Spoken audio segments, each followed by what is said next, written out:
welcome to Day 8 of the Dog Days of Podcasting. I'm Paul Mackey, and this is an actual episode. I wasn't sure if I could get it done, but here it is. Plus, I already have a head start on tomorrow's writing as well, so things are looking good. Good-ish. Something like that.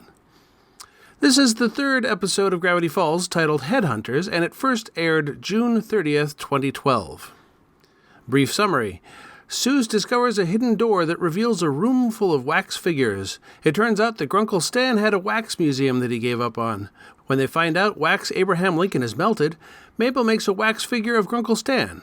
The unveiling of the new statue is marred by Stan's fraudulent free pizza offer, and it appears someone has taken revenge on the Grunkle Stan statue, absconding with its head. Very cartoonish. Now, of course you must realize this is never meant as criticism, but it might sound skeptical from time to time.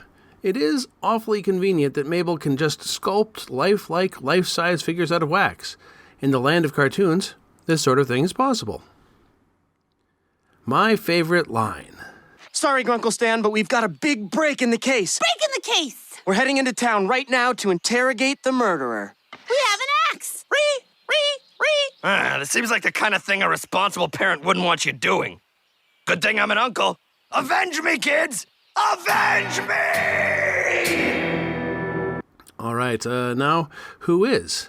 Mabel is voiced by Kristen Schaal.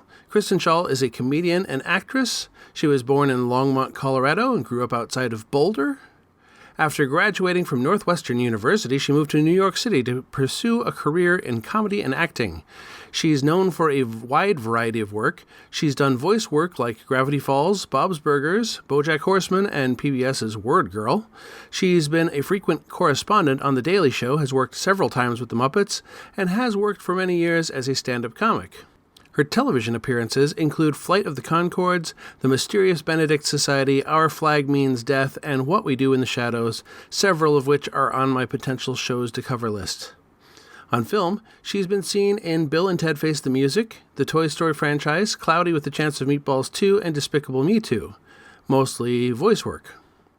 With the number of credits she has had, I'm sure I may be leaving off someone's favorites.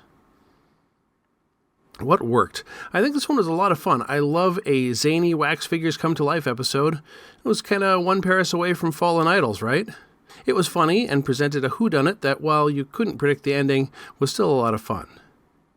What didn't work? Not to cop out on the concept, but there were really no major flaws in the episode on first watch or the subsequent notes pass. Things to ponder. Not much again. What's a toothbrush race? So, next time, the next episode is called The Hand That Rocks the Mabel. Ideally, this will be a whole lot less like the movie the title is referencing, or at least with a lot less molestation. Happy hunting!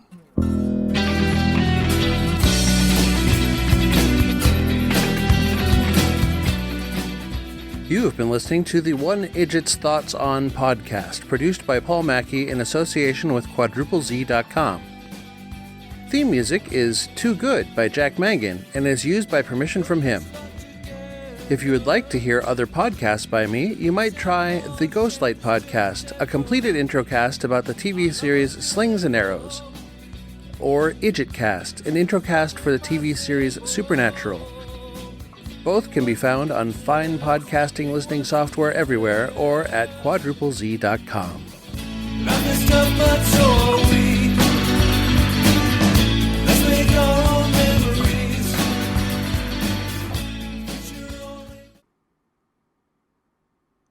So, was I the only one who thought of Stranger Things when Wax Grunkle Stan was murdered?